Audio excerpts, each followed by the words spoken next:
Hey everybody, welcome once again to the Football Fandemic. That's right, we're here today to talk about the NFC North. Starting our trek into the NFC after completing the AFC. We're glad you could join us. Stick with us as we do that and more. Me and my co-host on the Football Fandemic.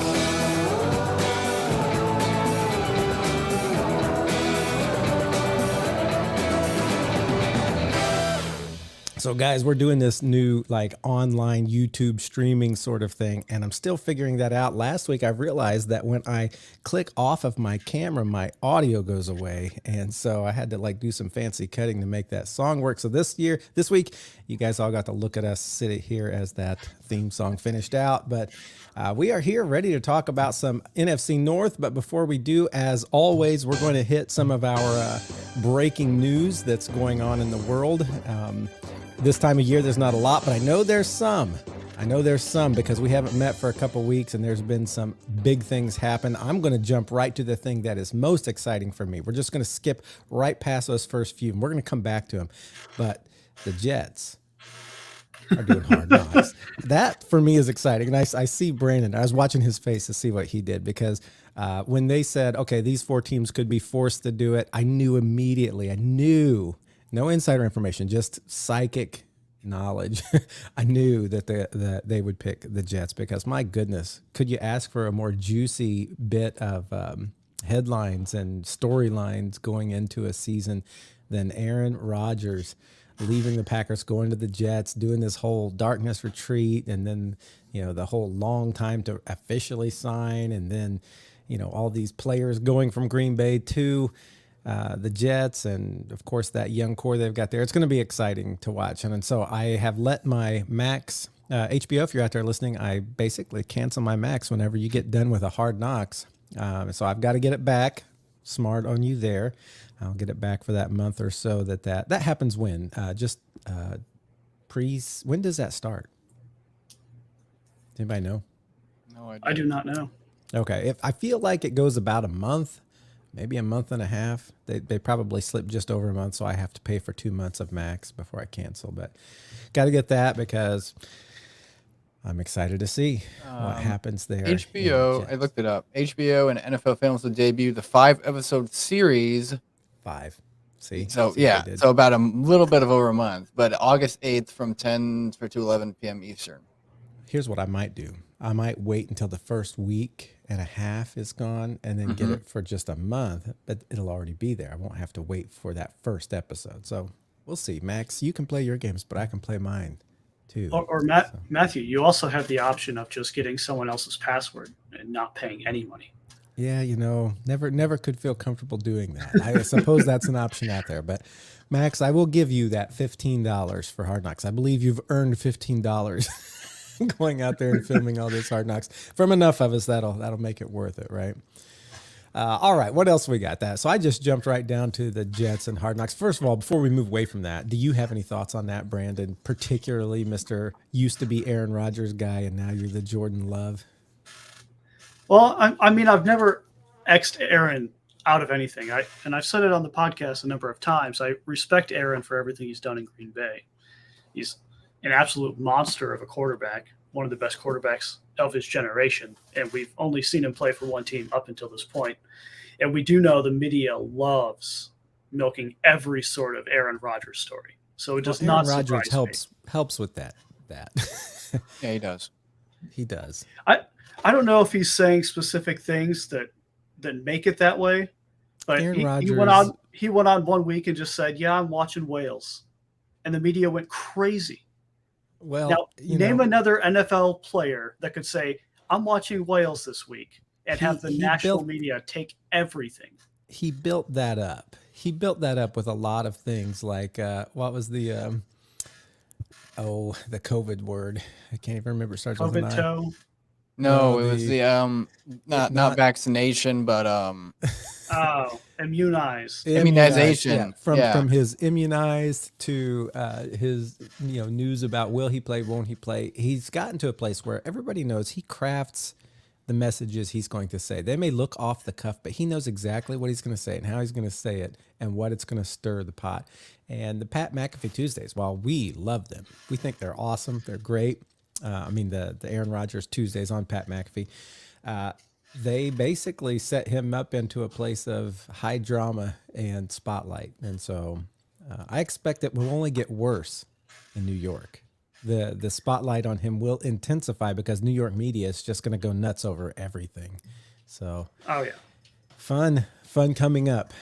And yeah, we're not against Aaron Rodgers per se. We're just excited to see what this looks like. I actually think I was one of the ones who said I think Aaron Rodgers and the Jets will do well this year.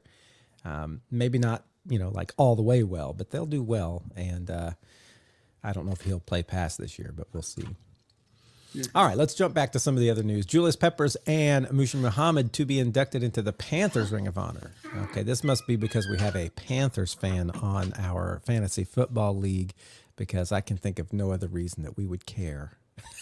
Oh, I just put it on there That's because I not thought it was that was the first thing that came up, and everything else just kind of snowballed. Like last week, these last 6 or 7 things just came in at in a 2 or 3 day period. This is the only thing. At first, I was like, we got to talk about something. This is what happens. To when be you have fair, the slow news. To be fair, this week we are talking about the NFC North, and Julius Peppers is played for a couple NFC North teams. You can spin that angle. What's his name? Mushin Muhammad did play for the Bears as well. So I mean, we have connections. All right. Well, I guess those are good things. In a slow news cycle, those are pretty exciting things that they will be inducted. And yes, I will say I remember Julius Peppers more, but it's good for both of those guys. Jets did extend Quinnen Williams to a big old 4-year, $96 million deal.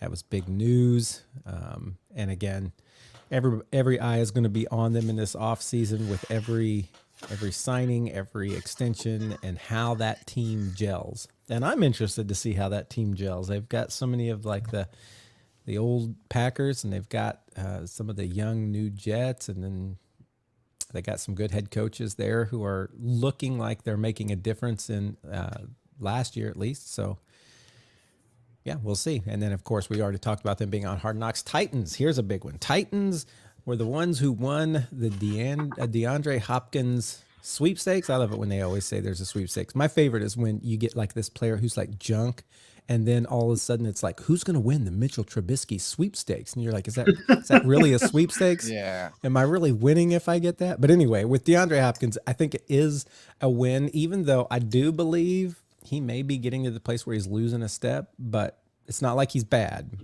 He just may not be the most amazing that he was. I still, I wonder about him, what's going on, because why would the Texans, first of all, ever, at first I thought, well, that's just, what's his name? Bill O'Brien. Bill O'Brien. I thought Bill O'Brien's he's just weird. How did he do that? Awful. But the fact that the Cardinals also are letting him, I mean, even if he was like not happy, it seems like if he's like as good as he is, you would do everything you can to keep him, to make him happy. But for some reason, they're like, no, go ahead.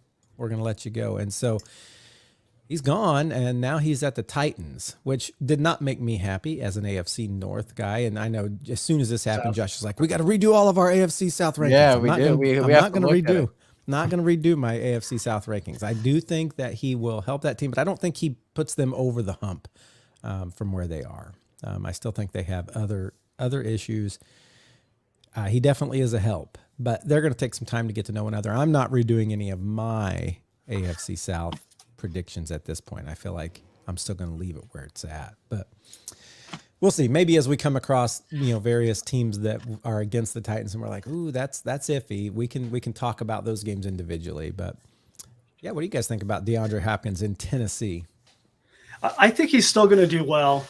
Every season he's played, if he was injured, he was on track for a 1,000-yard season as a receiver, which is kind of the benchmark for excellence in this league. And every season that he has played the full season, he's hit 1,000+ yards. I still think he's in that realm of 1,000+ yards. Mm-hmm. I think 14 is too high. 1,400 is too high. But maybe a 1,250 and 8 or 9 touchdowns is probably reasonable for what he's able to do there. It also depends on their quarterback situation. We don't know, is it going to be Ryan Tannehill? Is it going to be Will Levis? How are either I've of those been people getting going to look? vibes. I've been getting vibes that Will Levis was like not looking good, and Hmm. people were like, "Is Will Levis even going to make this roster?" I'm Yeah, I assuming saw he'll that make the too. roster as high as he went, but Yeah, and so I mean, there's a lot of questions. I think DeAndre himself is going to perform well. and Whether he'll the help whoever rest the of the quarterback team, is. oh yeah, This is whether the good rest news of the for team Ryan. is ready to do that is the question.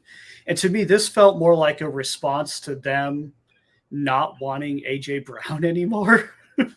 It's like we couldn't keep AJ Brown. We had to send him to the Eagles. We need someone that's going to replace that AJ Brown role that Treylon Burks has not been able to do yet. And to me, That's that felt exactly like what I more of a thought. response to this Yeah. than getting another receiver in their room. I hope that he can be the replacement for AJ Brown. He is older now than AJ Brown was there with him, but like you said, I haven't seen him like doing badly in his seasons. It does somewhat befuddle me why he was kind of let go from that team, but maybe it was just the asking price, and they couldn't do it, and they're looking to stock up stuff because I don't think the Cardinals think they're going to be good this year. They're just looking to get good later. So, yeah. Well, New England was the ones I think that were spurned. There was a deal from New England offered and a deal from the Titans, and he chose the Titans. So Bill Belichick will have extra incentive to go hard against taking out DeAndre Hopkins when they play. If they play, I don't even know. Let's If they be play this honest. year. I mean, let's be honest. He probably didn't go to the Titans because you know that who the offensive coordinator there is, right? The Titans? No, the Patriots. Oh, who is the? Bill O'Brien. Oh yeah, I forgot about that. Bill O'Brien, who let him go for good connection. I totally was not thinking of that when this was all going on. Bill O'Brien, you buttered your bread, now sleep in it. Is that a saying? Well, it is now. You buttered your bread, now sleep in it, Bill O'Brien. Let's see. Jaguars, they and Evan Engram agreed to an extension, a 3-year deal. I don't think it's an extension. It's just a deal. But yeah, he was franchise tag. I don't know if it's an extension or not, but a deal, a contract. Yep, that's good for them. Good for Trevor to know, hey, I've got this guy that I know. So that's good. Bengals add Chad Johnson and Boomer Esiason to the Ring of Honor. Now, those two names, I can like heartily say I would like know them. If I wasn't a Bengals fan, I would still know the name Chad Johnson and Boomer Esiason. And I think both of them. Would you know Chad Johnson or would you know Chad Ochocinco? Oh, I would know them all. Yeah. He's gone back all 85 of them. He's gone back and forth so many times. It's yeah. But both of those names, I think the average, not the average, people who might not be diehard fans, who might not know who Musa Muhammad is, would say, oh, I definitely know both Chad Johnson and Boomer. And I am kind of frankly surprised that Boomer wasn't already in there for some reason. But those two will be going to the team's Ring of Honor. That's good. NFL owners. This is I'm just gonna leave this one. I'm gonna hit just past this one. Some teams are releasing alternate throwback uniforms, and I today, just for the first time, as Josh sent me, Josh and Brandon, by the way, they get on whatever it is we chat on. Texting or messenger, and I'll be in the middle of meetings, and all of a sudden I'll just hear ding, ding, ding, ding. You said today, that well.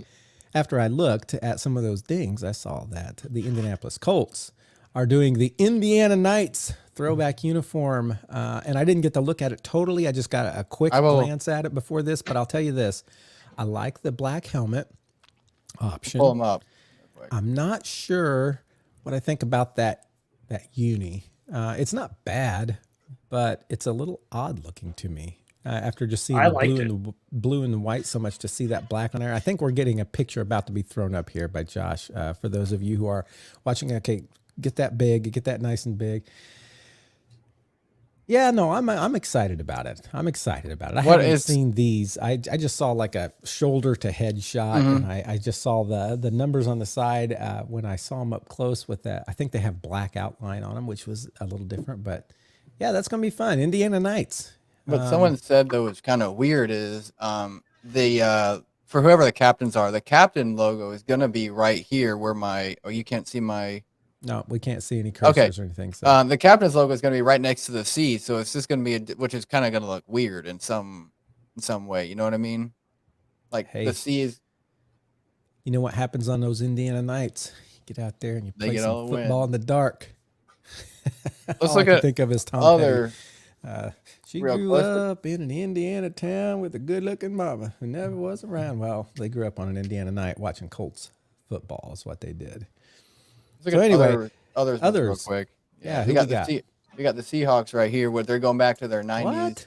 That looks like the Colts almost. Really? I mean, that shirt does not. I would not. If I glanced at that shirt from that jersey from a distance. Now I know in the corner you can see a little bit of that green, but if I glanced Yeah. at that, I would not think Seahawks. I think of like the green and the silver when I think of Seahawks. I do not think of that. I think the blue. green throws it off, but I mean, if you look at their, I'll have to go back to Twitter, but you look at their original jerseys, they hit them pretty well. I mean, right on the. Oh, you can't do that 1 minute. I'm going to Yeah, some I red. guess- Oh, super. I guess that was an old jersey. I just don't think of Yeah. those colors with the Seahawks anymore. Like that much blue, just seems like a different. Yeah, I color. don't either. They've, When I think they've of blue, I shaded it think so of much. I think of the Colts and I think of the Cowboys, and it's. a Well, who different else got blue, but one? The Browns. I think of the got Giants with the The blue. Giants, yes, big blue. How can you not think of the Giants? But not Seattle. Come on, Seattle's all about that green. Who else we got here? We got another one. This isn't their actual uniform. This isn't an actual player. This is Bernie Kosar, but this is the first thing I found. This is the Browns white helmet, white jersey throwbacks that they're going to be doing. Again, those of you just listening to the podcast, which I know some of you do, you need to go over and look at the YouTube channel sometimes for this kind of stuff because it's hard to describe. But the old Browns uniform, like Bernie Kosar. It looks all right. I mean, I like it. I mean, it's not bad, but when you think of Browns, you think of orange, and you don't think of, you know what I mean? Well, they don't. I actually remember when they would play with stuff like this, and this does seem like old school Browns to me. Yeah. The white with the orange stripe and the brown stripe and yeah. Now, then we if got- you want a high quality all white uniform that needs to happen, it needs to be Cincinnati. Yeah, they They did that did last that. year. Tiger. They did that last year, didn't they? Yes. The white stripes on the white uniform. It was like the white tiger. It was pretty awesome.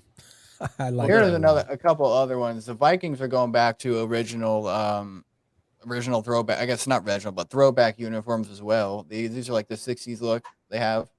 Yeah. I mean, more modernized, but more '60s look. This is one I'm really excited about. The Buccaneers going back to their creamsicle Peter Pete. This is one I'm really excited for.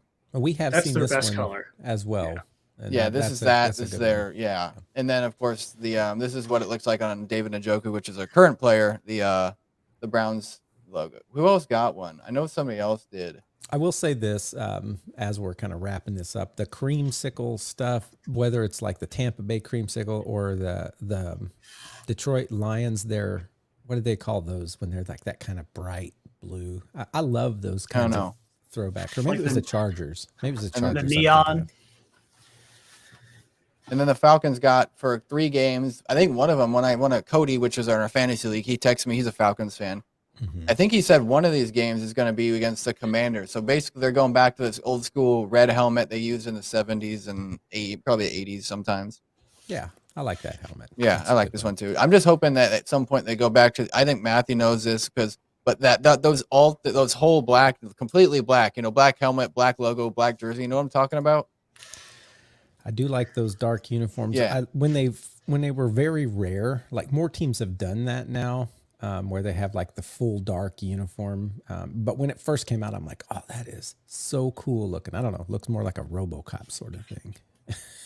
But anyway, I'm glad to just see Indianapolis have a dark helmet. I don't know, have they done a dark helmet before? I should know this of all people. I don't think but I so. can't think of one. Yeah. Exciting stuff. Hey, we're going to get to our last bit of news, and then we can spend some time on the NFC North. Josh wants to say something first.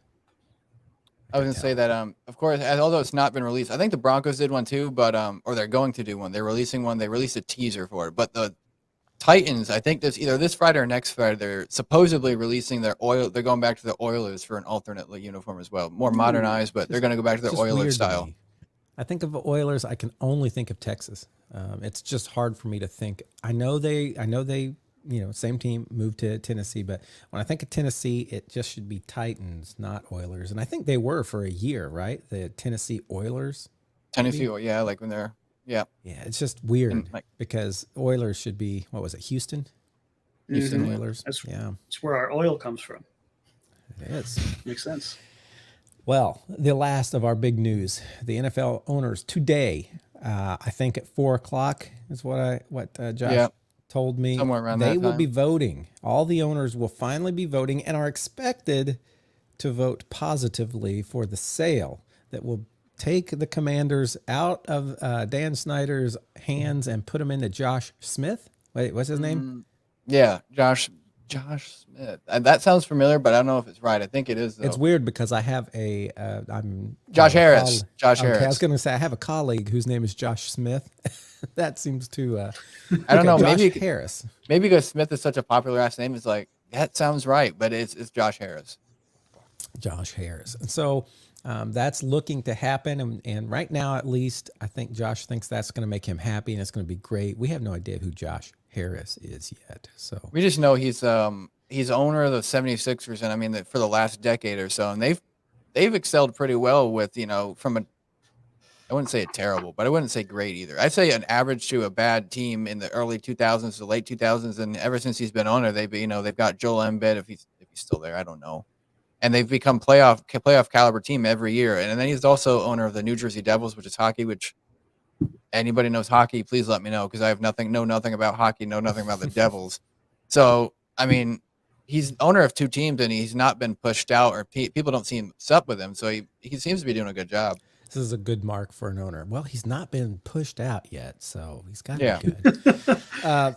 Here's what I'll say is if they decide to change their name from the Commanders to something else, I just don't think I don't have the perseverance and stamina for that. I don't went know. through it the first time going to the Commanders, and it was a little bit hard. And then I settled in, and I'm like, I like the Commanders. I'm good I'm with starting that to name. like them. And so if they decide, oh, we're going to change that name again, I may just, I don't know.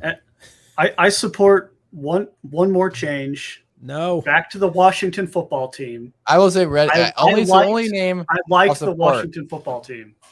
Only name I'll support is back to the Washington Redskins. I mean, Daniel Well, Snyder. they'll never go back to They'll never go Redskins back, just because of our world. yeah. I did like the football team. I remember when they did that. I'm like, oh, it just seems so. It seemed like the New York Giants. Well, maybe it's because they call them the New York Giants football team to keep them separate from the New York Giants basketball team, right? Oh wait, no, that was the That's the Knicks. Knicks. Anyway, I don't know why they call them that. yeah. Anyway, well, let's see if they stick with Commanders or if they go to the football team. But with all of that being said, I think it is time for us to jump to our division of the week so that we have plenty of time to talk about this and don't go drastically over. But we got the Bears, the Lions, and I'm on the wrong page to even scroll this. The Bears, the Lions, the Green Bay Packers, and the Minnesota Vikings to talk about in the NFC North today. And we're just going to go in this order, okay? We're going to start with the Bears, although, yeah, we'll just go in this order. And I will let Josh, let's keep it concise and tight today, but let's talk about what's going on with their roster. I know you always look at what's going on with their roster. I'll pull it up right now. We know that Justin Fields is there still, and he's been getting a lot of talk about like an up and coming quarterback. A lot of it's surprising to me the number of news outlets that are like, oh, one of the great up and coming quarterbacks, Justin Fields, and I'm like, I don't know that I would dub him that yet. He's definitely. I know they're looking at, hey, Jalen Hurts and him are the two that are kind of mobile and also throw. But I would say Jalen Hurts is like a lot above Justin Fields right now. Oh, yeah. Yeah, here's the difference in their offense, all right, between the Eagles and the Bears, is the Eagles have a top 5 offensive line. Yeah, The Bears have a bottom 5. You offensive. can't tell me, besides Darnell Wright and maybe Cody Whitehair, which you might know because he's been there a while, but Darnell Wright, because he's a rookie, you can't tell me you know any of these guys on this I know list. Alex Leatherwood. He was drafted by the that's Raiders right. And he's a bust and cut. So after a year. Yeah. So I also know their GM, Ryan Poles, is because he slept complaining that he has to work 60 hours a week as an NFL GM. I get it. It's not an ideal work-life balance, but you're also the GM of a multi-billion-dollar organization. Okay, 60 hours should be the minimum. Yeah, and I mean, just looking at this roster, yeah, they got DJ Moore, right? Yes, they did. That's like their biggest. I think, of course, they drafted a couple guys that are going to help them. Are they on even? They're on the defensive side of the ball, right? The guys they drafted early. Mm-hmm. And they took a receiver. They took so Darnell they've got Wright. DJ Moore, Darnell Mooney, and Chase Claypool are there, but Justin Fields really hasn't proven, I think, to be that great of a quarterback. I think people just they get that bias from like having all the highlights of him like running around and doing whatever he does. There was a tweet that I just saw. I'm looking at Twitter as I do this just in case something happens. But there was a tweet someone said, and it like 5 minutes ago, and it was like, I think Justin Fields in his 2 seasons starting or 1.5 because he was came in for Andy Dalton or whoever in his first rookie season. 15, he's like 15-20 or like 5-20 or something like that. It's definitely not 15. Sorry, it's 5-20 or whatever. And he said basically that Justin Fields is just a YouTube quarterback, highlight reels all over, and he's gonna be a bust. And honestly, I don't see it, but I also see it at the same time. I see he has a lot of upside because he has an offense. I mean, he's got a running back trio with Herbert, Foreman, and Homer. None of these names scream out to you, but they're not terrible names. I mean, we've seen running backs; they are very easy to come by. You can draft a 6th-round running back, and he'll perform the same as. If not, and Justin Fields is not in that running back list either. He is the running back. And I think you're going to hear this from national media all the time. And Matthew mentioned it, that Jalen Hurts and Justin Fields are being put together as the comparable quarterbacks. I think a better comp for Justin's ceiling is probably Kyler Murray. Yeah, I'd say so. Yeah, and I would agree with that. I'd say so. But I mean, you picked up DJ Moore. Kyler Murray's small. That's the difference. Yeah, they both run around. They both have a great arm. And it's mostly up to the receivers if they're going to catch it or not. Mm-hmm. I mean, I think the Bears' big problem is their defense was not good. And yeah, they tried to do some stuff to address that. And their offense has gotten better, and it might bump them up a little bit, but I don't see it pushing them to winning this division. I don't see it pushing them. I mean, they were last in the league last year. So even if they get bumped up, they may get closer to middle, maybe. I think they may fall somewhere between 20 and 30 instead of at 32 this year. But I don't think they're going all the way up to like top 10 or even top 15. Like we said about the offense, I mean, you got DJ Moore trying to help out Justin Fields from running, and you still have Cole Kmet, which is kind of an underrated tight end, but you still have no offensive line. So he's still going to run whenever trouble hits him. And you improve drastically on defense with Edwards and Edmonds and Edwards, at linebacker. And then you still have a solid secondary with Jalen Johnson, Eddie Jackson, Kyler Gordon, and Brisker. So your defense is there, but your offensive line is not. Besides Darnell Wright, which we don't know much about except from college film. I mean, it's not there, and I think Justin Fields doesn't have an offensive line to be a pocket passer quite yet. Yeah, the last tackle they took really high in the draft was with Justin Fields. We did that draft live when he was taken. That's right. It was Tevin. It was Tevin Jenkins. Tevin Jenkins. He's a guard, and he was cut, or is he still on there? Oh, he was a guard. Moved. Okay, he's a guard. Yeah. Yeah, he was moved around and has not produced anything. And I remember Tristan being so pumped for finding I do that. Yeah, I remember that too. Hall of Fame players in round 1 and 2. Who was their first round pick in that draft? Or Justin Fields. Oh, yeah. So I mean, no, that's right. Yeah, hard to forget that one. All right, so let's go ahead and let's look at their schedule. I have a prediction. None of my predictions are biased. Not at all. I can We- already yeah. sense. I can already sense an 0-16 coming out here from Brandon. Well, they already have one 0-17. win against the Raiders, so I mean, it's not possible. But All right, let's start the beginning. At the beginning, we've got Green Bay versus Chicago. I'm just going to start with Brandon. Brandon, what do we got? Packers. I think I'm going to agree with you. me too. Well, Yeah, yes. I will. It's so early in the year. Like I can see if Jordan Love is still getting into like comfort there, but at the same time, Justin Fields has to get on the same page as his receivers. I'm just thinking if there could be one that the Bears take on Green Bay, this would be it. I don't know. But I think if you guys are both going Green Bay, it doesn't even matter what I think. And I'm not totally sold on the Bears even settling in enough. Let's give this one to Green Bay. Yeah, So this is a loss. Yeah, week Loss for the 2, Bears. the Buccaneers against the Buccaneers. I think they win this one. I think we've seen. We don't know who the quarterback is. I mean, we've also seen like some trouble with both quarterbacks, Trask and Mayfield. Although a lot of teammates from Mayfield have said he has high work ethic. You know, he's always the last one to leave, first one in type of mentality. Everybody says that.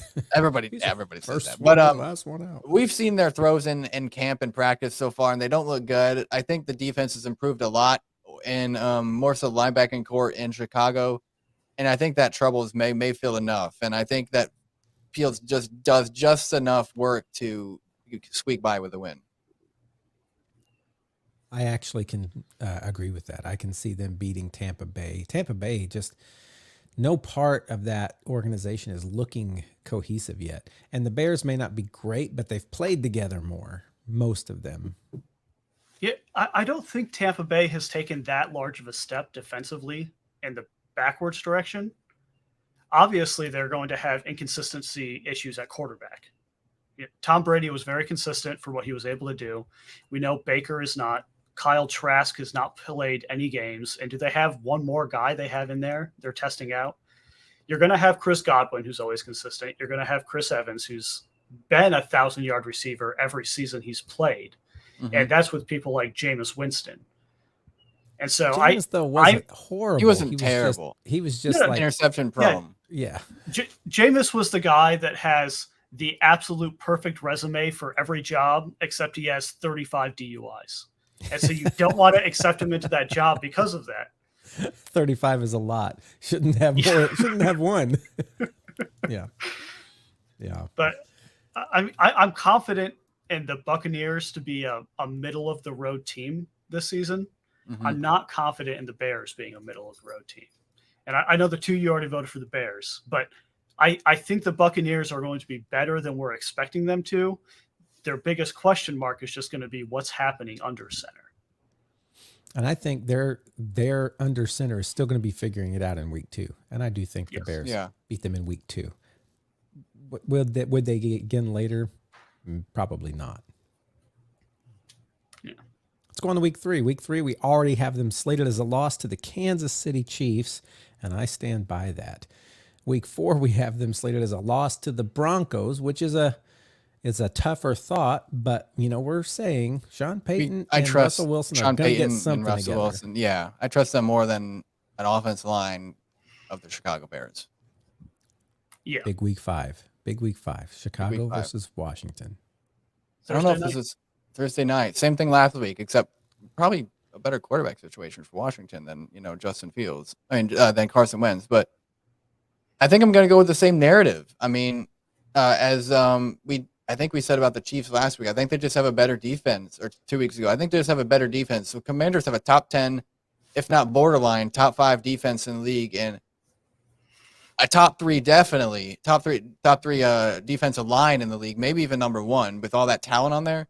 There's no way they're not getting less than 3 sacks in that game on Justin Fields. And as long as our running back or middle linebacker, can keep Justin Fields from running more than 10 yards at a time downfield, we have the secondary to guard DJ Moore and Darnell Mooney, who just had a down year, and Chase Claypool, who we don't even know if he's going to be good or not.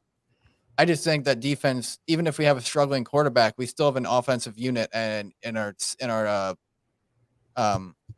wide receivers and our running backs to complement that defense. And I think it's going to be a easier win than people think for the Commanders.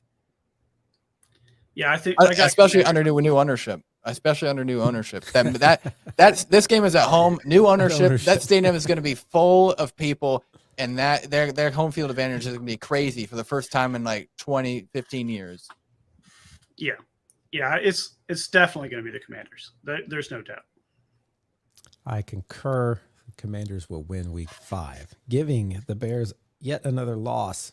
In Week 6 against the Vikings, I think they're also going to suffer a loss. This one, I'm thinking Vikings are going to take a step back from last year. I think what were they 13-3 last year? I think most people looked at that and said that is a fluke. That is not like how good they are. And I think it was also out of like 9 one-score games. Right. Like I said, a fluke that they were 13-3. I think they'll step back, but I still think they're better than the Bears at this point. Does that make them great? No, but I'm going to say Vikings will win Week 6. Me too. There was speaking of, actually we'll get into Vikings later, but because we are going to cover them, but Week 7 is a win and Week 8 is a loss. We got to say who it's against here, so our podcast people can That's right. Week that's right. 7 against the Raiders. We say they're going to beat the Raiders, right? Because the Raiders are in just disarray. Week 8, we say they're going to lose to the Chargers, and that brings us to Week 9 where they play New Orleans Saints. I think the Saints have a better quarterback situation than they did last year. They still have a defense and a defensive-minded coach. They still have a way better offensive line. I mean, you got a top 10 right tackle in the league in Ramczyk. You got a solid center and a solid left tackle. And you still have Kamara and Jamal Williams. So either way, you're not going to be able to take both of them out of the game at the same time. If Michael Thomas comes back, depends on how he plays. That's going to be trouble. And Olave is already trouble enough. I just don't think they can handle that much offensive firepower on defense. And I think that the Saints can take this one. Yeah, I got the Saints. When you talk about the Saints team, like I hear all those names and I'm like, man, that's a lot of good people on that roster. And yet somehow I cannot get my head around who the Saints will be this year. I know that's a lot of good stuff. And when you talk about, Matt, you cut out. Olave and is he like that for you too, Brandon? And my okay, maybe my internet, but Matthew, you're kind of internet's either slow. Am I still here? Somewhat. I think I'm back. Right? You're back. Yeah, I think I can summarize hear you guys what Matthew the whole said. time. This is part of the fun of the beautiful online. Sometimes the internet makes it fun. What I was saying is with all those names, it seems like the Saints would be good. I have a hard time putting my head around who they are, but I do think they're going to beat the Bears in Week 9, even if I'm still trying to figure out exactly what that record for New Orleans is going to be. I'm going to give that a loss for the Bears. Week 10, we got the Panthers, and this is an exciting I'm going to start with this one. Yeah. Thursday night, short week. Carolina comes into Chicago. I think Carolina loses. I do too. The Bears get a victory here. I think the Bears are more prepared, not just because they have better players on offense. I mean, if you look at in like talent-wise, the Panthers probably have it better, but I just think they're still working things out with Bryce Young and everybody new on offense, Thielen, Sanders, all those guys. I still think they're working it out. New head coach and Frank Reich. I don't think they've quite emerged as, not as a threat, but not as a serious contender.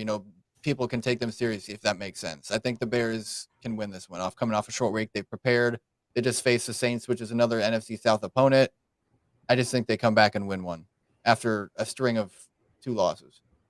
Yeah, I think people are going to overvalue the Panthers just because of Bryce Young. Although I know a lot of people are like concerned about his size.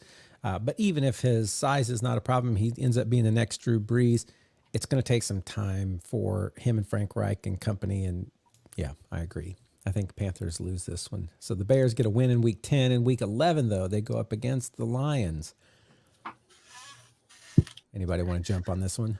I did. Detroit. Yeah, Detroit. I think the Lions have to like the Lions.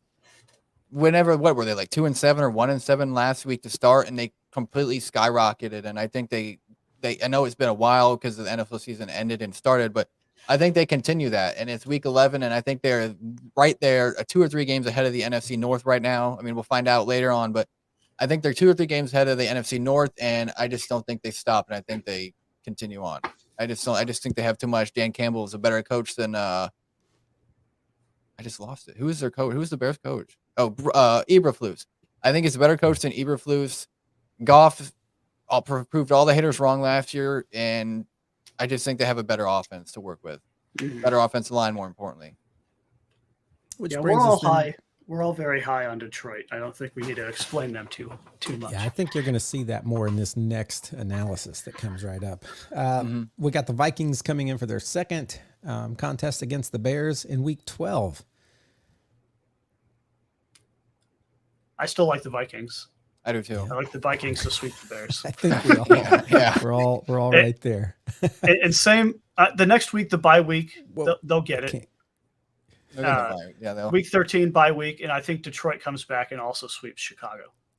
I'm actually gonna disagree on this one. I do not know. We don't know who the Lions' opponent is, so we'll just leave that to wonder. But I think coming off a bye week after 2 straight losses, they're rested, they're ready, and they got things working for them from the last game 2 or 3 weeks ago, and I think they surprised and upset the Lions. I am going to go with Brandon on this one. I think the Lions sweep the Bears. And so, Josh, we have outvoted you. We're giving this one to the Lions. But I do see where you're coming from, that it could be an upset. I just feel like the Lions are getting better, and they have good coaching. They have good lines. They have good weapons. I think they're just going to be better this year than the Bears all over. Brings us to 15, Bears versus Browns. We already had the Browns winning that, so that is a loss for the Bears. Then we come to good old Kyler Murray. Maybe he'll be back playing by this time. I think he will be. Cardinals versus the Bears. Now this is the part of the season I'm not sure if Justin Fields is going to make it to. This is what happened. I think he'll be injured. Very similar to what happened last season. The dude was completely gassed every game by the end of the first half because he has no offensive line to support him. And so I could see the Bears not having Justin Fields to finish out the season. But let's assume they have him. We have to be optimistic. No injuries. Let's assume they have him. Both teams are fully healthy.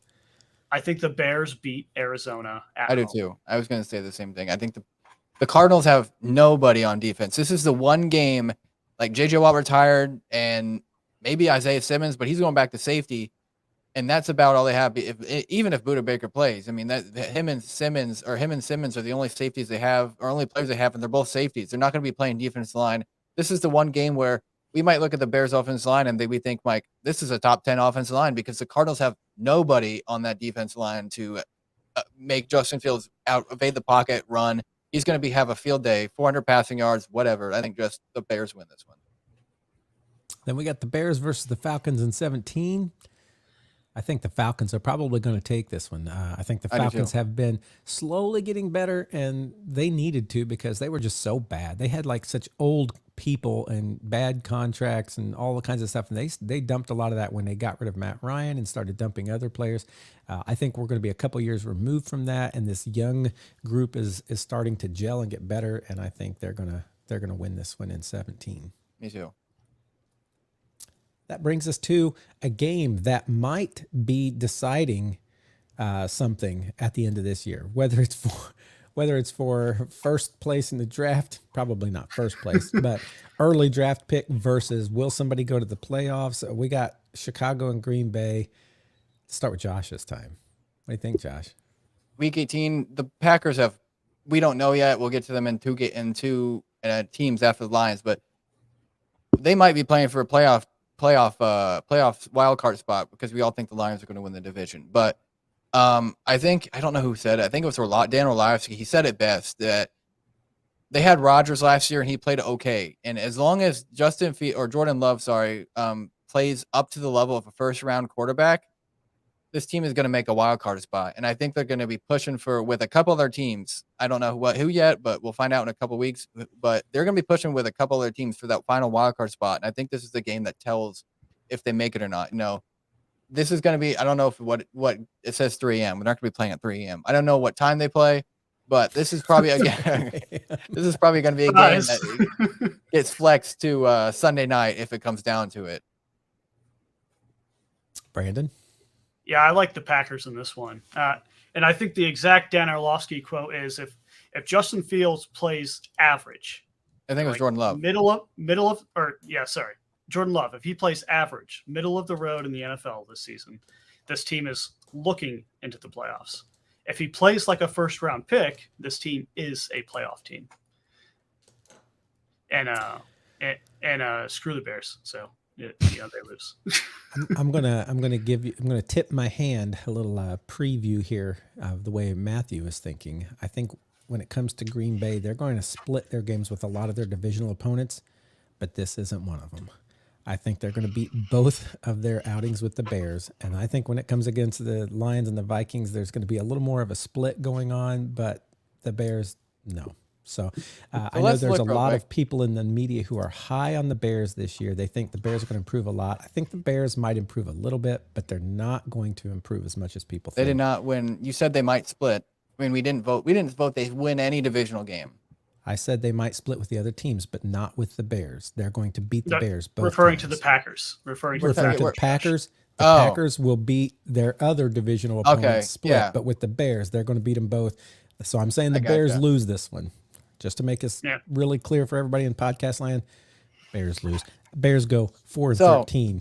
My favorite, we might go on a couple minutes before we go to the Lions, but my favorite time of the podcast, 4 times it happens, Adam Rank, our little friend over here, NFL analyst, very high up there. I don't know why he is. Little friend. Our little friend, he has the Bears going pretty much opposite of what we have at 4-13. He has them going 12-5 and sweeping Green Bay. Well, at least it's not 16 or 17-0, right? I guess. Well, even if it was 17-0, they'd have to have the janitor or whoever came in and change a couple games, but. Right. I mean, we can safely say Adam Rank a couple years ago ranking the Bears to go 16-0 when it was still 16 game season. He's not unbiased, and he will be the first to say that. So I think we're more in line with maybe where they will be. So how many did they win last year to get first overall pick? I think 2 or 3. So they've doubled their wins this year.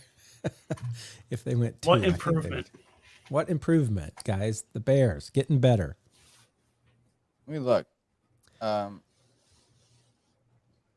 While he's looking for that, we're going to get ready to go on to the Lions. And one guys, win. They had one win. Oh, so they're no, 1 win. They had 3, so 1 win improvement. Oh, a 1-win improvement. Okay. I was going to say, I thought they had more than 1 win because that would have just been the last week against the Colts. They also won week 1 against they won week 1 against the 49ers. That's where that super cool photo of all of them sliding in the water came from. Oh yeah. Well, a little bit of improvement here on the Football Pandemic. Anything can happen. So, but now we're going to the Detroit Lions, and guys, this is the darlings this year of the NFC North, and that's weird to say because that's always been for so long. It's been Green Bay. But I just want to throw this out there as you look at the top 4 betting sites right now, including FanDuel and MGM and DK and 365 Sports. Lions are in the number 1 betting position, and I'm not saying you should bet. I don't bet. I don't say you should bet on football, but people who bet. They don't just do things with their heart. They're looking at everything statistical that they can and what's coming in. And right now the Lions are ahead in all 4 of those betting books to be the winners of this division by a pretty good margin.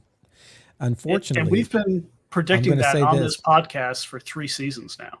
I'm going to say this too, Brandon, and this is not great, but all 4 of those betting books have the Packers finishing last in the division. All 4 of them.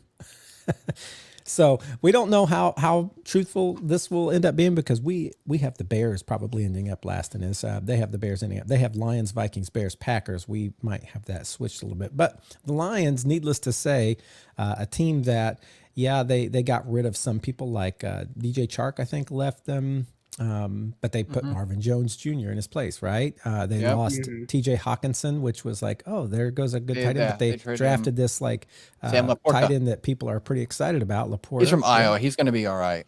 Yeah, and they're returning a lot of their tackles. And what's got to happen for this team? I think last year we saw, they also lost DeAndre Swift, right? But they drafted placed in a him back. with Jamar Gibbs. And so And David Montgomery. So they basically have they lost Jamal Williams and they lost Swift, but they basically just replaced them with Gibbs and Montgomery, which we all know that you can draft a running back pretty much any round in as long as he's in the right offense. I mean, San Francisco has proved that year in and year out, but as long as he's in the right offense, he's going to be an excellent running back. So the question for this team is not offense, because last year their offense was looking pretty strong It was all like top year in the long. league. They were like pushing teams, but their defense was horrible. There was I remember like week 3 or week 4, they played the Seahawks, I think it was. And at that point, after that game, after that week was over, I think they had the number 1 scoring offense or number 1 yards offense wise, and the last in scoring defense or last in offensive defensive yards. Sorry, something like that. So they were 1 and 32, 31st in defensive EPA per play last year, ahead of only one team. You want to guess what that team was? The Bears. The Bears. Yeah, the Bears. All right, but really quick, let's talk about a secondary player they added this past offseason, Chauncey Gardner-Johnson, who has been, without a doubt, one of the top players at his position in the NFL for seasons now. That is going to help them so much. Over the top, what is he playing? Safety? Is that what it says? Yeah. Mm-hmm. You know how much that's going to help them? Yeah, it's going to be good. And he's not the only person they've added, but hopefully these additions that they've tried to put in place here and the people that they kept in place are going to make that defense rise up to meet that offense a little bit. And I'm gonna throw in here a little shout out to Aiden Hutchinson, their defensive end they drafted in the first round last season. There was a play just before the half ended against the Bears. They rushed 0 people, and Justin Fields threw an interception. Do you want to pull that play up really quickly right now on YouTube? I'll let you do that, Josh. You can pull it. Yeah, I'll do that real quickly. But this is a perfect example of why I have no faith in Justin Fields. It's because he is under 0 pressure and throws an interception to a defensive lineman. Let's play this real quick. Let's play this real quick. It's only 0 seconds, but. Right before the half here, Bears playing aggressive with 7 seconds to go, trying to get into field goal range or maybe do the lateral play. No pass rush at all. And Aiden Hutchinson, who would have been on the pass rush, drops back into coverage. And Hutchinson, would you believe he has his 3rd interception of the year? That's the future of the Bears right there. No pass rush, no pressure, doesn't need to run. The worst offense line in the league, mind you. Doesn't need to scramble out of the pocket, doesn't need to run with his legs. And what does he do at the end of the half? Doesn't throw a Hail Mary down the field trying to get a touchdown. He sees a guy, Aiden Hutchinson. I think the whole thing was like he was pretending to be on the sideline and he just came in at the last second or something like that. And he picked him off. He was covering the flat in a zone. Yeah, he was covering the flat and he's supposedly on the sideline. But what does he do? He throws it 5 yards down instead of a Hail Mary trying to get a score. No pressure, no nothing. Yeah, and so that is why I don't have faith in the Bears, because people can come at me and say, hey, if he just had time, he could do this stuff. Well, guess what? He had literally all the time in the world. There was no one rushing the passer. No one. He could have taken 2 more seconds to find someone else.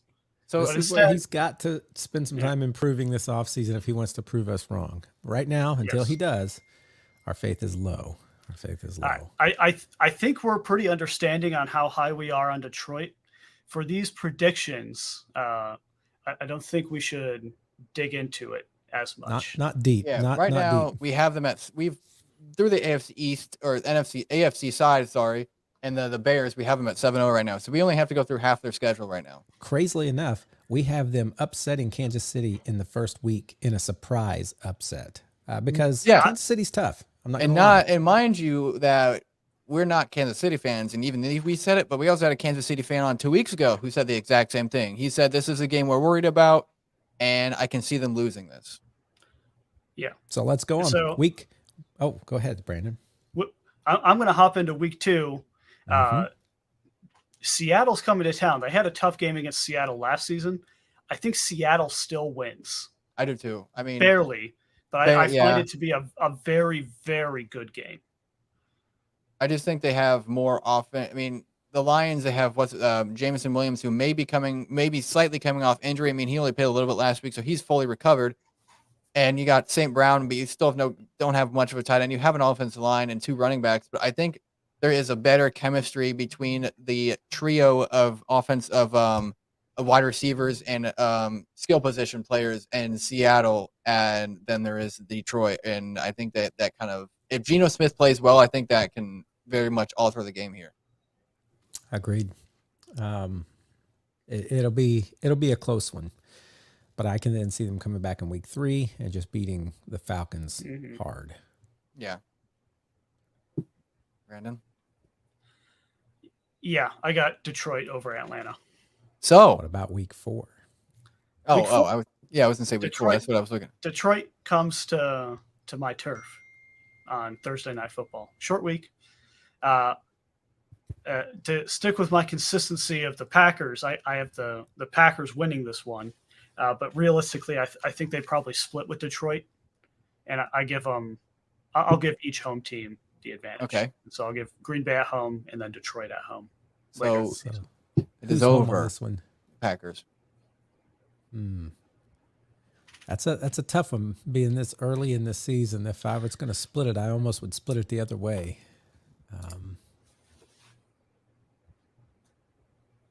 Let me think here. This is at home in Green Bay. Okay, I'll give this one to Green Bay, but I am going to split them. Yeah, we can all agree on a split. So basically, Brandon's trash talk is over. Packers going 17. That's over with. They already lost against in week 12 against Detroit. Okay, so let's jump back up to week 5. Week 5, we've got the Panthers. I think they beat the Panthers. They beat Carolina. This is They haven't figured Aiden things out in Hutchinson Carolina yet. against Bryce Young. No. Yeah. Yeah. Moving right on to Tampa Bay. Coming off a bye week. I think they beat Tampa Bay. Wait, who's coming? Oh, Tampa Bay. Tampa Bay is off the coming bye. Bay's off a coming bye off week. bye week. Yeah. I don't even care if it's off the bye week. I think they beat Tampa Bay. Yeah, I like him over Tampa Bay here. I think it'll be a closer game than we expect, just because of how dominant Tampa Bay's defense still is. But I give the win to the Lions. Yeah, it's going to be that the Lions offense against their defense. It's if the Lions defense can get a little better. We know that Tampa Bay's offense might not be as strong as it was or as consistent as it was. So if their defense can rise a little bit, I think they can take that one. Yeah. Week 7, we already have the Lions winning against Baltimore. Week 8, we have them winning against Vegas. Week 9 is their bye week. Week 10, we have them winning beating the the bye week. Chargers. They also win their bye week.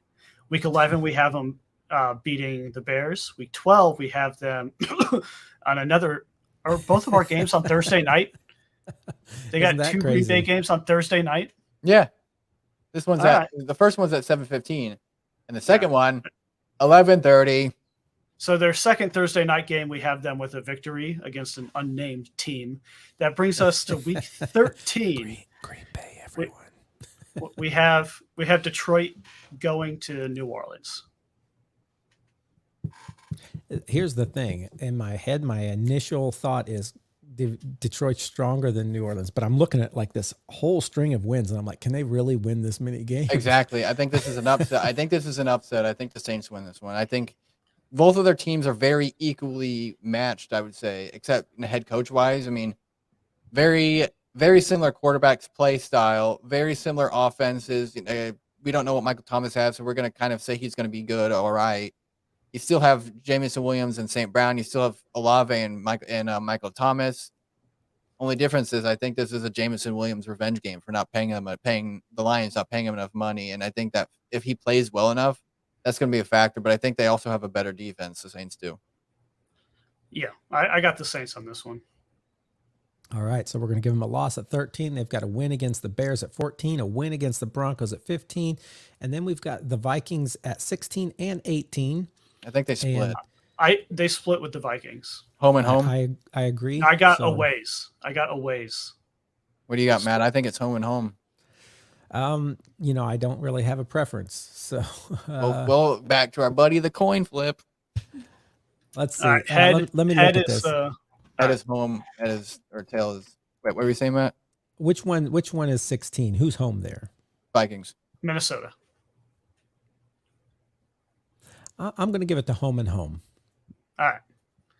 Home and home. All right. And I have them. In week 17. I have them losing. The Cowboys losing to the Cowboys. Me too. Okay, so we have a loss win to end this season, right? Loss, win. You know what I've noticed ever since we started? I don't know what division in the AFC. It might have been the AFC North, but we've had a like splitting teams has been our main theme for a lot of things here, and it's just been weird. But it seems so easy to do because it happens all the time.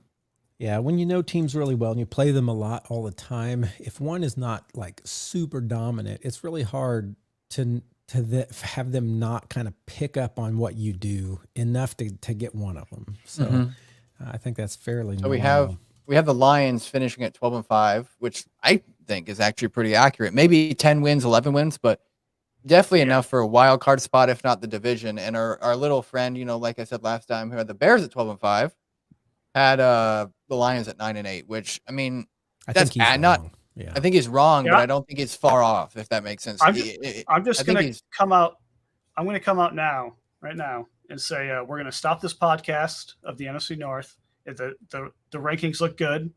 We're also not going to do any of the other NFC. We're just going to stop the count, and the Packers are getting the 3rd seed. Agreed? Okay. Are we all good there? At 7-2, and then they're just gonna All right, let's jump into Green Bay next. Green Bay, just tell us. We're just gonna let Brandon talk about the roster for this one real quick, and then we're gonna run through these and then run through Minnesota. And all right, finish. Really quick. I'm not done trashing the Bears yet. All right, so Justin Fields, last 6 games of the season, 11 for 6, 140 yards, 2 touchdowns, 2 interceptions. This is passing. 18 for 31, 182 yards, 1 touchdown, 0 interceptions. 22 for 30, 229 yards, 1 touchdown, 1 interception. 24 for 38, 238 yards, 1 touchdown, 1 interception. 15 for 24, 159 yards, 1 touchdown, 0 interceptions. 17 out of 27, 205 yards, 1 touchdown, interception. That finishes the season at a total of 107 out of 166. 1,135 yards passing, 7 touchdowns, 5 interceptions. Are those stellar numbers we want to be comfortable with? You think he can do that again? First of all, I don't think it's stellar. Do I think he can do it again? Yeah. All right. Second part about that. I lied. That was Aaron Rodgers' last 6 games of the season. So getting into the Packers roster is much more complete than we want to think. And do I think Jordan Love can replicate those numbers? Very easily. I think Jordan Love could easily totally do that. Discounted that I said that wasn't stellar. But yes, maybe this is something he can replicate. So I don't think Aaron Rodgers was looking great. I don't think Green Bay as a whole was looking great the last 6 games. Yeah. But I want to, some of those teams that the overall team helped contribute to were playoff teams. One of those teams, the Philadelphia Eagles, we lost by 1 score to, which we know is the NFC representative in the Super Bowl. Okay. We have the Miami Dolphins, another playoff team that we beat without stellar quarterback play. The Minnesota Vikings dominated 41-17 without stellar quarterback play. And so it goes into my idea that I've been huge on ever since we started this podcast, that the quarterback is not 99.99% of the entire team success. Now, is the quarterback the we, only difference here in this Green Bay team? Didn't you lose a few other players? I think where we're sitting at, we're looking good. So let's go through. We got Jordan Love at quarterback.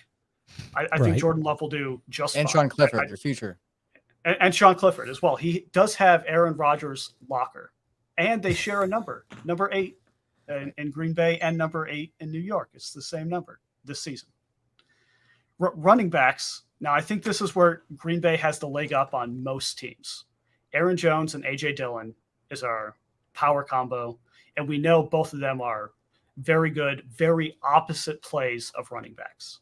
Good running both back. of them can, both of them can catch the ball well. Both of them are just complete beasts in different ways. That's tough for defenses to cover week to week, and that's just facts. Now, I know the big thing I hear from national media, the Packers have the cheapest wide receiver room in the NFL. Cheapest by far. But there are also a bunch of young guys. Let's look at Christian Watson, who I believe to be our number 1 receiver. He is a fast guy. He's a 4.28 receiver. That's a fast 40. The average is 4.45. Devontae Adams was a low 4.5 on tape. And Christian Watson in the second half of the season, I don't think people remember, but he was on pace and could have been argued for Rookie of the Year. They only want to remember the very first play of the season, which I get it. He dropped a guaranteed touchdown pass. All right.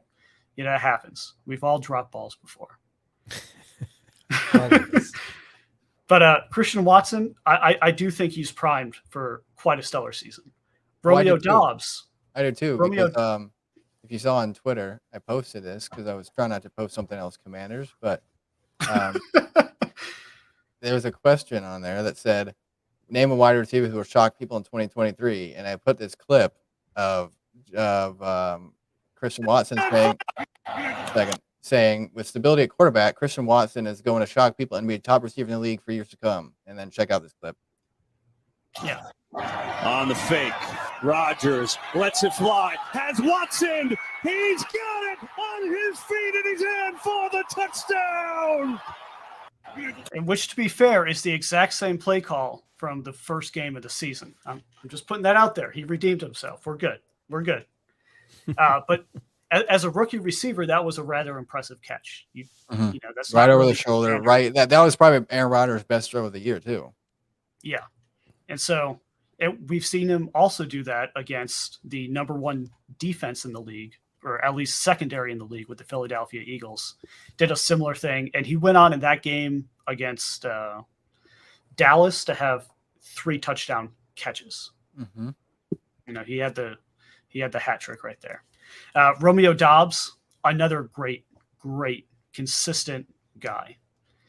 Very comparable to what we had in Alan Lazard, quite frankly. And I think we can continue that.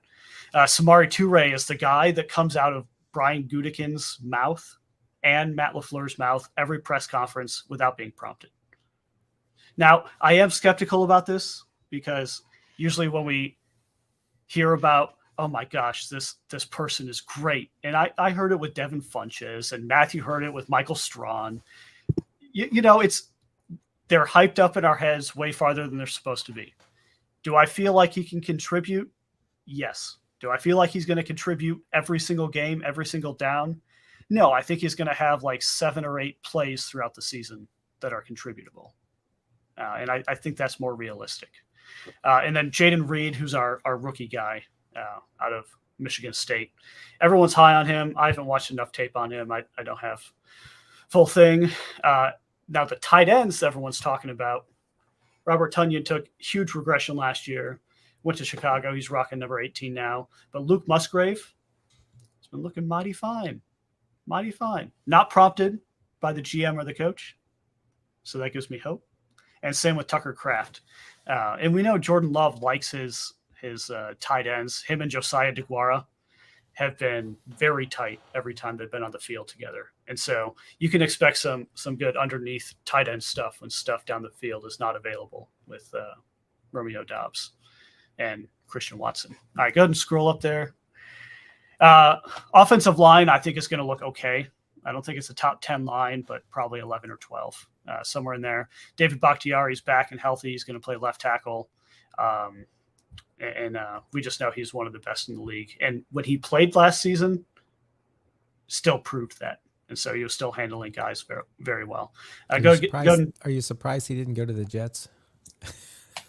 He was still under contract with us. There's no reason for him to go over there. So was Rodgers. Yeah, Rodgers was the only guy under contract that went over there. Everyone else, they were out of contract. And so we just didn't re-up them. Right. And it's not, I mean, Alan Lazard is the most notable person that went over there. And he got a good payday from them. Randall Cobb, we know, is not going to contribute anything in any organization. Except Adrian Amos, I felt like I could have had him still in Green Bay. I was going to say, he's over there a lot about rocking number 0. Amos, yeah. Yeah, but he was out of contract. So it's not like we traded him. He was signed out there on Aaron's recommendation. Mm-hmm. So, all right. Our defensive front, I think, is going to look just fine. We have Lucas Van Ness, nicknamed Hercules, up there. And then Rashawn Gary is back, and he's healthy, and so is Preston Smith. And so we've seen the damage that group can do. I'm excited to see Devondre Campbell back. He is an all-pro linebacker, first-team all-pro. And then I want to see what Quay Walker is able to do. He did excellent in coverage. He had some temperament issues. We all saw it when he hit someone on the field and then went to the locker room throwing his helmet and crying and stuff. You know, he's got some personal stuff to work out, but on the field, I feel comfortable with him 90% of the time. Defensive backs, it's not a surprise that I'm going to say Jair Alexander is the best corner in the league right now. And I'm just going to flat out say it. And I think a lot of people could agree with that. You might say, well, what about Jalen Ramsey or Sauce Gardner? Now, all of those guys are still good, but they're all in kind of the same tier, and I give the bias to Jair. We need to find out what's happening with Eric Stokes. He was injured last season. He had a really solid rookie season, which was really promising for us because rookie corners are almost always bad. And so if you get a good rookie corner that's fast and can kind of pick up the game, that's usually a good sign for you. And I was sad that he got injured, but he's back and he's looking pretty fast. And then Rudy Ford, my man, he had quite a few interceptions at the end of the season to help save our defense. So they were looking good. Special teams, Mason Crosby is no longer with us. He might still be a Jet. I'm just going to put it out there. Anders Carlson is on this website listed right now. We have like 4 people on the roster officially. And so we're working them out. We'll know come week 1. It's going to be a preseason thing on who gets the nod. But let's go ahead and head over to their schedule. As we're getting into this schedule, let me ask you this: when Jordan Love played last year, who did he throw touchdowns to? Christian Watson, Josiah DeGuara, Aaron Jones. Okay. All guys that are on the team right now. Right. Okay, let's hit this. Green Bay versus Chicago. We say Green Bay's winning in week 1. We give them the W. Green Bay against Atlanta in week 2. I like Green Bay in this one. I do. I do too. Agreed. Week 3, Saints. We talked about on paper and versus where our mind is at. What do we think? Look, we have. I like the Saints in this one. Yeah, I was going to say the Saints because we have a 7-game stretch right here that if the Packers win, maybe even a 10-game or 11-game if we get these 2 wins. But I think the Saints win this just because there's no way they win this many games in a row. You know what I mean? I like the Saints on that as well. So we're going to give the Saints the win there, which is their first loss in week 3. Week 4, they have a win against the Detroit Lions, which we think they're going to split. Week 5, they have a win against the Raiders, which we think are going to be horrible. Week 6, they have a bye, which is a very early bye and not coveted to have so early. But then week 7, they're going to get back into it against the Broncos and beat Russell Wilson and Sean Payton there in the Broncos land. And then we come to the first of the Vikings games, which I again said, I think there's going to be a split. I don't know exactly which way, home versus. I think there's also a split. Probably historically what it's been is the home team wins between Packers and Vikings. We've split the past 3 seasons. Home team has won each time. So I think it's fair to say home team both times. Okay. So Green Bay is the home team here in week 8, correct? 17. Yeah. Scroll back up there. I for some reason didn't write down 7, and I can't see who they were against. 7. Oh, they won against Denver. the Broncos, right? So we're getting them a win against the Vikings to begin the divisional stuff there. 9 against LA. LA was one of those teams that 2 years ago they were like amazing, and then last year they were horrible. And it's really hard to know what you're going to get this year. Matthew Stafford, we still don't know exactly how he's going, but Now I'm going to point out when LA was stellar, Green Bay handled them every time. Except the playoffs. It's not a loss. Wait, did they play in the playoffs? No, we did, and we beat them in the playoffs the year before Right. they won the Super Bowl. That's right. I do not have confidence in LA hopping that far back. I still think Green Bay wins. Aaron Jones against Jordan Love. What? Jordan Love against I'm sorry. or Matthew Stafford. No. I'm talking about. You thinking Aaron Donald? Aaron Aaron Donald. Donald? Yeah. Aaron Jones. The running back goes against the quarterback. It's crazy out here. No, Aaron Donald is who I was thinking against Jordan Love. The key to rocking Aaron Donald up is you just got to put 4 guys on him, and then you're okay. And then hope they don't have anyone else. But that's kind of been our method for victory. And I'd say a couple seasons ago, Aaron Donald was much more dominant than he was this past season. Aaron Donald's lost a step. And so in his prime, the Packers were still winning. And I would say the same thing about Jalen Ramsey. Now, in defense there, that was an MVP year for Aaron Rodgers, right? And it was a year. Aaron Rodgers is smart. Jordan Love's still going to be getting he's gonna get there, but it's going to take him time to get that same mental check down and just quick decision. So it's going to be a little different. And I know Aaron Rodgers tailed off at the end of his time in Green Bay, but when you guys beat LA, Aaron Rodgers was clicking. Mm-hmm. So you still feel like Aaron Donald will be able to be contained here against Jordan Love? The offensive line has not changed. It's the same guys. Okay. And there's where my confidence is. And same coaching scheme. He already knows how to use them. And he used to coach Aaron Donald. Matt LaFleur did. Here's the other part of that equation. LA. Matthew Stafford and Cooper Kupp did not play well last year. Do you think they return to form? And if they return to form, if Matthew Stafford and Cooper Kupp are returned to form, do you still feel the same way, Green Bay over LA? With Jair Alexander covering Cooper Kupp, yes, 10,000%. 10,000. There was one receiver last season out of a list of very good receivers. Terry. That beat Jair Alexander, and it was Terry McLaurin. The only receiver last season that beat him. That includes Justin Jefferson twice, who is that does make probably sense, the best receiver in the NFL. All right.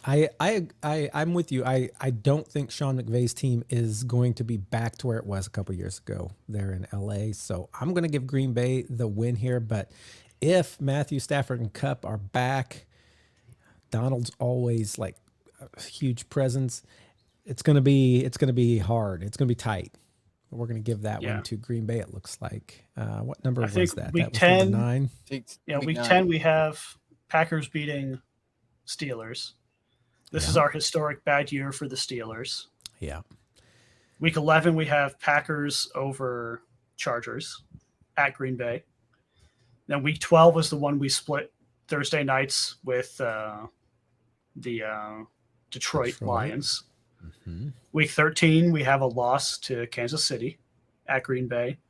Week 14, Monday Night Football, I think Green Bay loses in New York against I was going to say that off a bye, a monstrous defensive line, a monstrous offensive line for the Giants. if Saquon Barkley is actually playing and he doesn't hold out, and Daniel Jones plays average, I guess, with his receiving core, I think that the Giants can handle business. Yeah. All right, so that leaves 15 and 16, as we already have the last two games decided. But 15 is against Tampa Bay, 16 is against Carolina. How do these two fall? This is a tough one for me because I think at this point of the season, Jordan Love's going to be adjusted to fast defensive pressure, which is the success of Tampa Bay's defense. And it's going to be a lot of the running game. And if we want to take the running game of what we've seen the past few seasons against the Buccaneers, the running game's been good. The passing game has not been good. And then their offense has been able to either offense has been able to edge out the other one just barely. We've split with them in the regular season, past two seasons. And so I'd probably give it to Green Bay because I like our quarterback situation better than Baker Mayfield. And it's not going to be a quarterback game. It's going to be a running back game. I'm actually going to go opposite here. I think Tampa Bay, they've always caused Green Bay problems, and I know a lot of their pieces are gone. Tom Brady's gone, but if Baker Mayfield can just play average at best, with Godwin and Evans and who's their tight end? I don't know who their tight end is anymore. But anyway, just those it's guys. No longer Gronk. It's no longer Gronk, yeah, and it's no longer O.J. Howard. So I was kind of confused. But their running back, I think it's Rashid White.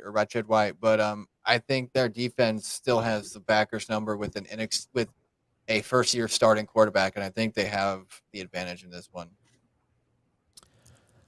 I'm going with Brandon on this one. I may be undervaluing Tampa Bay just because of that quarterback situation and its horridness. But I also look at Green Bay and I realize their defense is good. Their offense, I think by this time of the year, will be in better shape than I think it will be in the beginning. I think I may have given them one more loss in the up in the early parts that we didn't give them, but I feel like by here they're going to win this game against Tampa Bay. All so right. 2 there, giving them a win, and then that brings us to 16, which is Week 16, which I think is a Christmas game, maybe Ooh, around is that- Christmas time, Christmas Eve game in Carolina, North Carolina, in Charlotte. I'm not high on the Panthers. They sold out last season. They got a rookie under center from Ohio. Yeah, I'm going Green Bay. Wait, their quarterback is where's Bryce Young from? Bryce Young from Ohio? I thought. Who's the one Stroud from was Ohio State? Ohio. C.J. Stroud. Yeah. Never mind. Yeah, Young's I from still like Alabama. Green Does Bay. that switch the narrative at all? No, I still like Green Bay. I don't know It about wasn't going to switch the narrative. I don't know about this one. I mean, I think the Packers are doing better than I expected, but I don't know. I just don't see them. I mean, I think they're at the point where they could actually win the division if I give them this win. And I think we've talked so much about the Lions, where I think there's going to be. Don't Yeah, look I'm at not where gonna it is. look. Just I'm not gonna look. the game how it is. That's how it's unbiased. I know. Do you think Carolina is a better team than Green Bay in Week 16? Not right now. I don't. So I guess Right. but it could happen. I agree exactly with what Josh is feeling. I don't feel like Carolina has a better team. I feel like Green Bay is going to win this in Week 16. I look at this and realize that puts us at 12-5 wins, tied with the Lions, right? Not And winning the division though. I don't think. feel I like- think I where feel we like could. I think we they're can actually- split this one right here. L.A. and maybe Tampa Bay. I think 10 wins is right where you want them at. So yeah, I feel like it's more like 11 wins is what they're going to end Yeah, up with. I think But we LA have judged them to be 12-5 going through. And I don't think I can go back and revisionist history all this. I think if I were like looking at those games and I was like, I don't know about this one, you heard me like debate on will Cooper Kupp and Matthew Stafford be back? And if so, LA might be stronger. But I said, no, I think Green Bay might win it right now. So I'm going to stick with that. I'm going to What's say crazy though is once they get into the playoffs, they might be in trouble because they have a 10-1 record against based off our predictions, not based off last year. based off these predictions right here, and so far these 10-1 record versus losing teams, and a 2-4 versus winning. So they might be in trouble once they get to the playoffs, unless that playoff team is like the 4 seed and they're 7-10. All right. Well, I guess we'll regardless, find out. we've got them at 12 wins, 5 losses. What did your good friend Adam Rank put them at? Oh yes, my buddy, 8-9. Okay. Which was I was just thinking to 9-10 just wins. to kind of reiterate, I think I at least feel like they're more of an 11-win team. It came out this way 10 though. wins. Right now, they're tied for number 1 with the Lions. Which one would be number 1? I don't know, and we're going to see how It this would be plays the out. Lions. And The we don't Lions know. won later in the season, right? Yeah, it's either that or it's because these games, these 10s down here, they're all scores. We can predict the scores if we wanted to, No. but if we're not going to do that, we're not going to go to the time. But if you go to loading, the tiebreaker would be down to points for and points against and Pete in this stuff. So the tiebreaker might come down to this, but we're not going to go into that. So let's just say the we'll let Lions that win the happen. division. We're going to go on to Minnesota as we're already at 1 hour and 26 into this pod. And we want to hit Minnesota, and we'll see where they fall out and then look at all this at the end. So Minnesota, we've got Kirk Cousins, Justin Jefferson's still there. They did lose running back Dalvin Cook. They still have Alexander Madison, though, which is this very middle of the ground, like 16 to 20 running back rank. I'm going to say they may not have changed their roster a lot, but I do feel like last season was a fluke. And so I feel like there's going to be some regression. Any more on the roster here before we get into that? Not much. Darius Smith is now in Cleveland. Darius Smith is now in Cleveland. They've replaced him with Matt Marcus Davenport from New Orleans. Other than that, besides Jordan Addison, which is their first round draft pick, we get to see TJ Hawkinson with the full season in Minnesota. But Jordan Addison paired with Justin Jefferson and KJ Osborne, I think is going to be very, very dangerous for defenses that are playing them. And then you got Byron Murphy on defense. They signed from Arizona. Other than that, they're players from what they were there last year. So. Okay. Well, let's check out this schedule. Let's jump into it here. We got them starting off against Tampa Bay. I've said all along, I think Tampa Bay is just struggling with their quarterback situation. I think Minnesota takes this one. Yeah. Same. Minnesota. Okay, so they start with a win, then they head to the Eagles. I think that's a loss. And they lose. Yep. Yep. Definite loss. I think they beat Carolina. It's the Chargers. Yeah, I don't know why it's like that, but that is the Chargers. I don't know why this one's like that either. I think it's because I messed up by clicking one of these. Got some weird graphic stuff going on here on screen, those of you on the podcast. But in week 3, they're against the Chargers. What do we think here? We already have the Chargers winning. Oh, we do. Okay, I couldn't see that because it was like messed up. So the Chargers winning that one, and then we have them against the Panthers. They haven't figured things out yet. Panthers lose. Yeah, Minnesota. Yep, I agree. Minnesota wins there. Kansas City, we have them losing to in week 5, and then in week 6 we have them beating the Bears, which I still agree with. And week then 7, I have them San losing. Francisco. I do too. Losing to San Francisco. Yep. We're going through quickly. Green Bay is winning against them in week 8, we've already said, and then they come against the Falcons. I think this is a pretty evenly matched team. I'm going to tie. Too. A tie. I think they're very similar teams, but I hate ties. I know we've already given one out this year. I just don't feel comfortable giving out more than one tie in a season.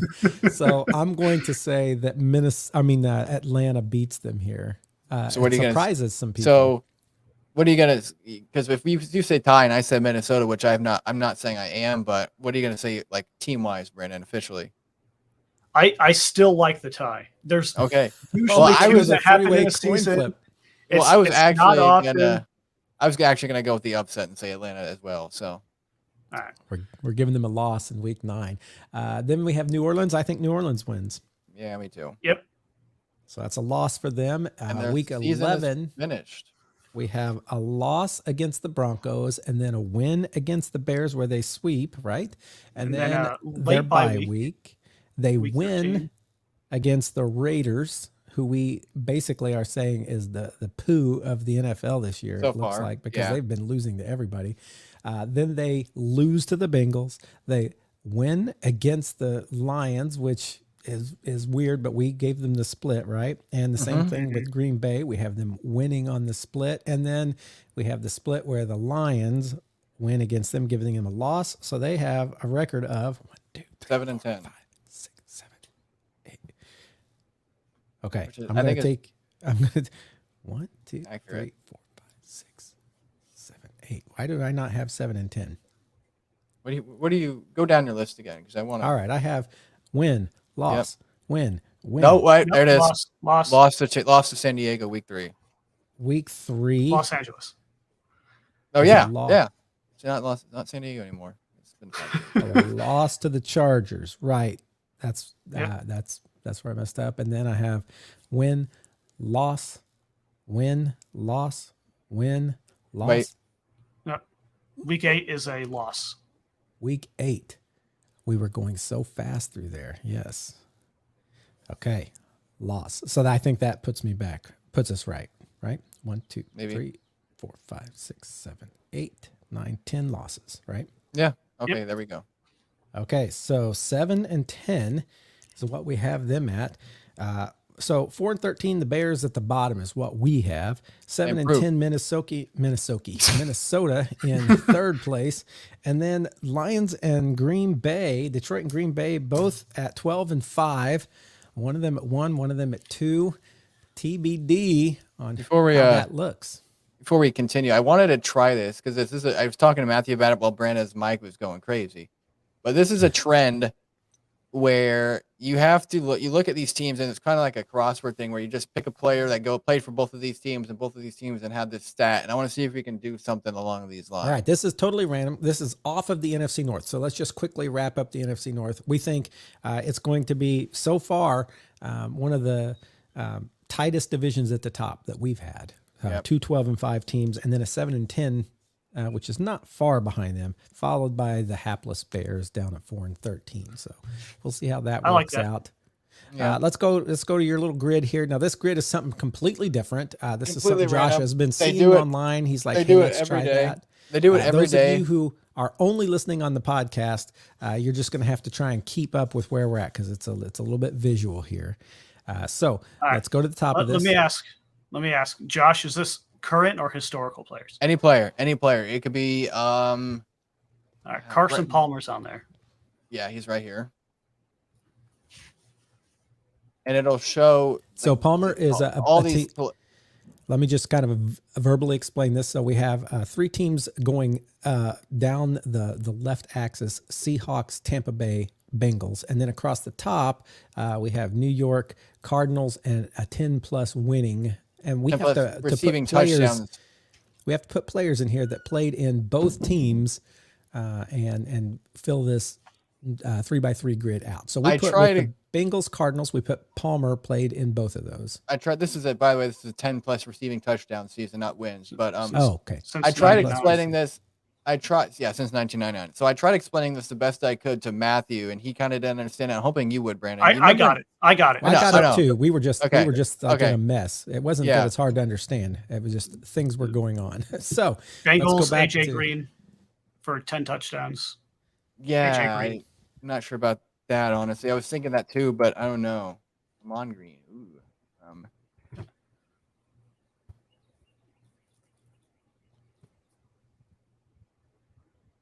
Yeah, 14%. So basically, these percentages, I don't know if it's you only get 9 guesses, 1 for each square, and if you go, but if you miss one, then you lose. Basically, I put it on unlimited so we can try it out.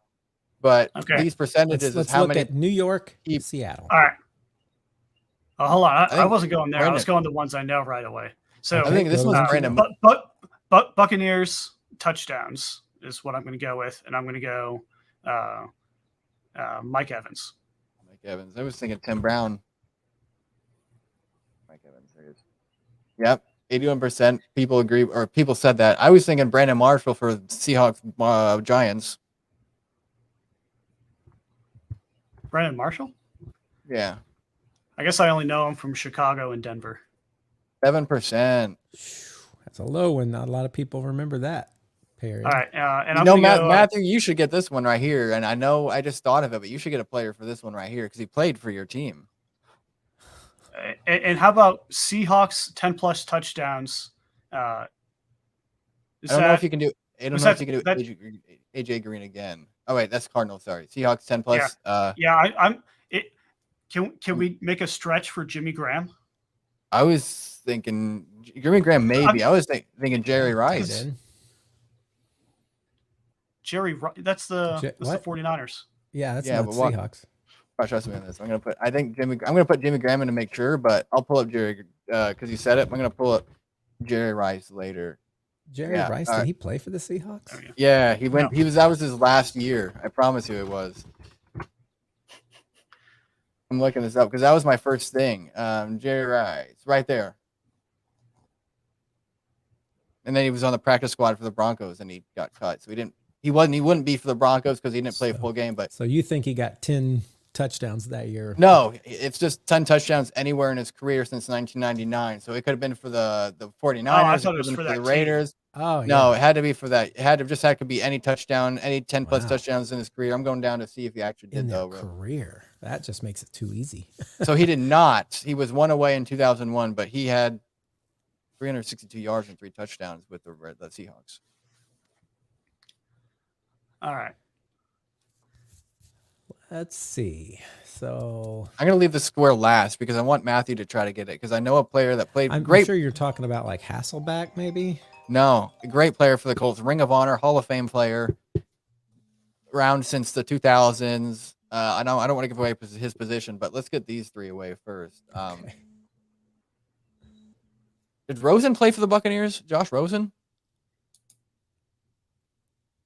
No, I think that was the Dolphins. Bengals and Giants. I was thinking Chidobe Awuzie, but that might not be working out. If you can spell it, put it in. Me?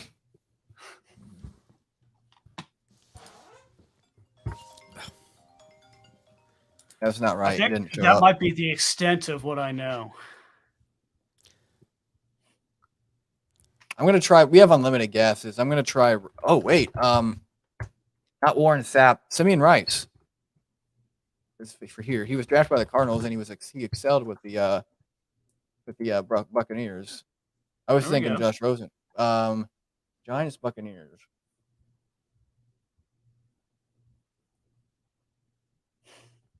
That's tough.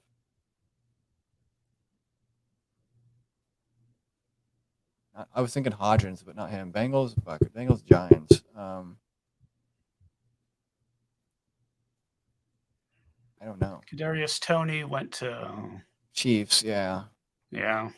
I'm just trying to think of like, wait a minute. You know what? Let's go with. Oh, that's okay. That won't work. Maybe Josh McCown might work from one of these teams. I know he's a journeyman. He won't. There we go. No. But the player I'm thinking of, so we just get it out of the way. Oh, he's on the phone. Was Edgerrin James.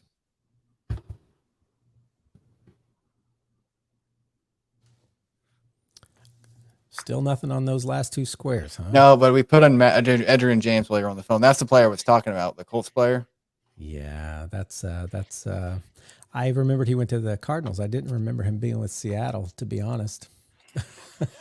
I don't know I'll probably know them when I see them. Like they don't give answers. You can't like give up. So let's see. Was one of the Barber guys in Tampa Bay ever? New York? Rondé was in Tampa. Tiki was in New York. So. That's why I'm thinking that. Yeah. I'm like, those 2 come to mind when I think of the Barbers. It's because they played at each of those. Yeah. This is a fun little conundrum. Something that comes up every day, you say? Yeah, you can play one. There's a new one at 7 a.m. every day. You can play previous grids if you wanted to. There's and 20 this is where?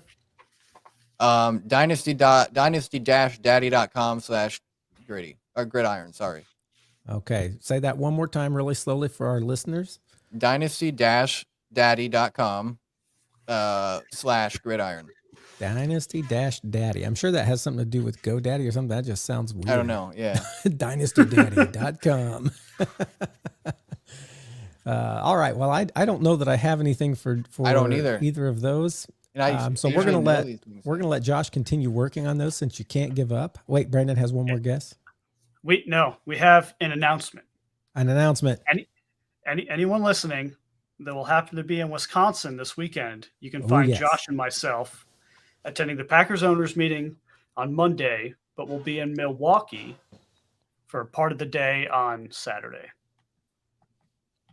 And so if you happen to be walking down the street and you see either one of or these hit us guys, up on Twitter. Hit us up on look 'em Twitter. up. Yes. That's going to be an exciting time. They're going to be sitting back there in the owners meeting shouting 12-5, 12-5. And Brandon will be going 16 17 and no. 1. Yeah. But anyway, that's going to be fun. And we look forward to hearing all about that. That means that you guys will we be here next week or not? Oh no, I'm going to keep the screen on. We will be here. We'll be back. I'll be back Monday. We'll be back Tuesday, but Yeah. I just looked it up. Yeah, we'll be here for next week. Jason Pierre-Paul works for one of these guys. Oh yeah, Pierre Paul. After the fireworks thing, he went to Tampa Bay. That's right. Yeah, and then so that just leaves New York and the Bengals. We're going to leave that up there. But yes, Josh is going to find it out. Throw it on Twitter. I'm just looking it up real quick. Just give me like a second. I just Josh wants to finish this on air. He does not want to end this program with this still undone. Although I'm trying to find an hour and 41 minutes long. We are so sorry, podcast people. I've heard some people I'm trying to find some long episodes lately, and I'm like, I know we try hard, but we're trying to find players that people might know. But Keith Rivers ends it off at 1%. So there we go. All right, he found himself a 1% end. And that's going to be it for us today as we look at the NFC North. Next week, we're going to be looking at the NFC East. My team. Yes, East for us is that way. Hey, thanks for joining us on the Football Fandemic. We'll see you next time.